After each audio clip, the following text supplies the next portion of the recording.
एकदा गौतम बुद्ध आपल्या शिष्यांसोबत गावातून जात होते.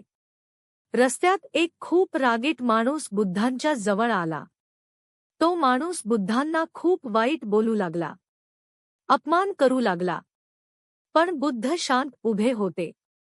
शिष्यांना खूप राग आला. त्यांनी विचारलं, भगवान, हा माणूस तुम्हाला इतकं वाईट बोलतो आहे, तरी तुम्ही शांत का आहात?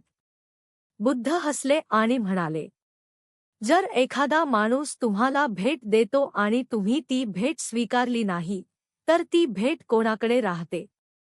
शिष्य म्हणाले, त्या माणसाकडेच राहते. तेव्हा बुद्ध म्हणाले, तसंच हा माणूस मला राग, अपमान आणि वाईट शब्द देतो आहे. पण मी ते स्वीकारत नाही. म्हणून ते सर्व त्याच्याकडेच राहतात. हे ऐकून तो माणूस शांत झाला. त्याला आपल्या चुकांची जाणीव झाली. तो बुद्धांच्या पायांवर पडला आणि माफी मागू लागला. बुद्ध म्हणाले, रागाने राग संपत नाही.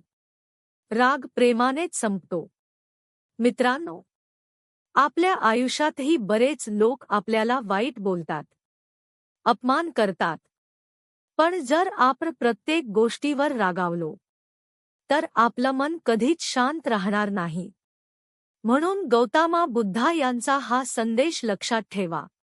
कोणी तुम्हाला वाईट दिलं तर ते स्वीकारू नका. कारण शांत मन हाच सर्वात मोठा विजय असतो.